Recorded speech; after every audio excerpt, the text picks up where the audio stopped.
This world has gone mad, completely, to its very core. And it's no longer just an opinion, it's a fact. More and more people are starting to see it. They talk about it, write about it, record videos, share on social media. People feel it. Something is wrong. We're living in a way that goes against all common sense. In some cities, rockets fall on children, on mothers, fathers, innocent people. Meanwhile, in other cities, parties, concerts, music, smiles, new restaurants. There are 120 armed conflicts and 6 full-scale wars happening around the globe right now.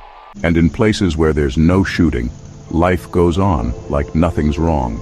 And we've stopped feeling that this is not normal. Even in war zones, people still run businesses, give birth to children, stress over school grades.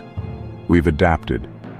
We've gotten used to the fact that in the same building, in the same city, some people lie awake at night, unsure how to pay for their child's treatment, while their neighbors are buying yet another luxury car. People die every day, children die of hunger, and yet every single day, tons of good, edible food is thrown away, just to keep prices high. Military budgets keep rising year after year. We've already surpassed trillions of dollars annually. We have the money to kill, but to heal, to save lives? No. Suddenly we're out of resources.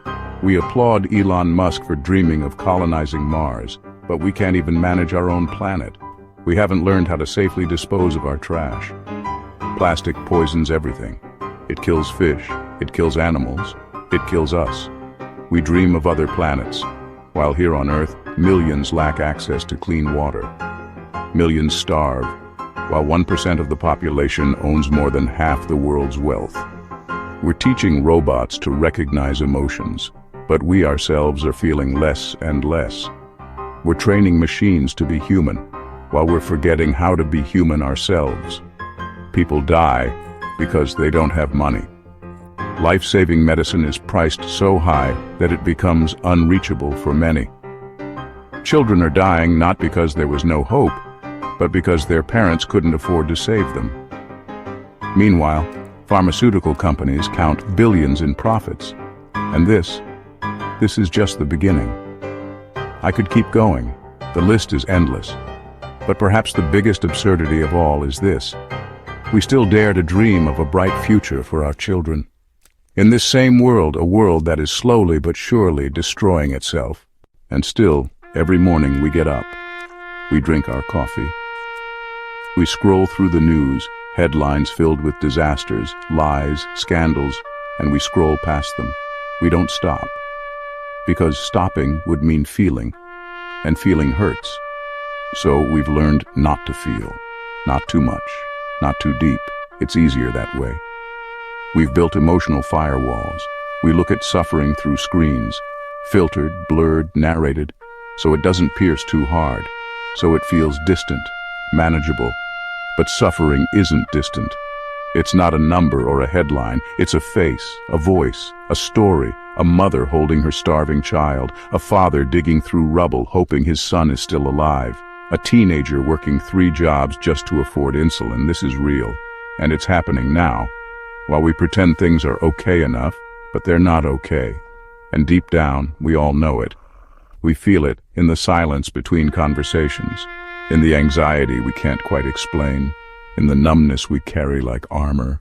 We're not okay, as a planet, as a species, because we've built a system that rewards selfishness, glorifies greed, and punishes compassion. We value productivity over humanity, profit over well-being, appearance over truth. We've built cities so tall we can't see the earth anymore. We've built lives so fast we've forgotten how to be still.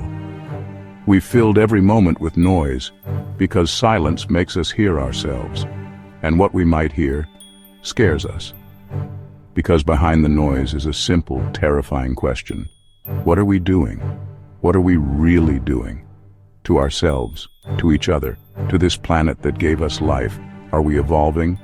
Or are we accelerating toward collapse? Yes, we have incredible technology. We can cure diseases, connect continents, explore galaxies, but we can't seem to care. We can destroy cities with the press of a button, but we can't look a homeless person in the eye. We chase digital validation, but ignore the real people around us.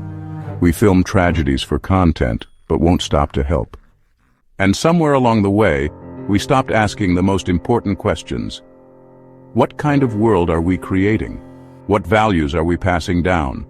What will our children inherit? Not just land or debt or data, but truth, conscience, direction.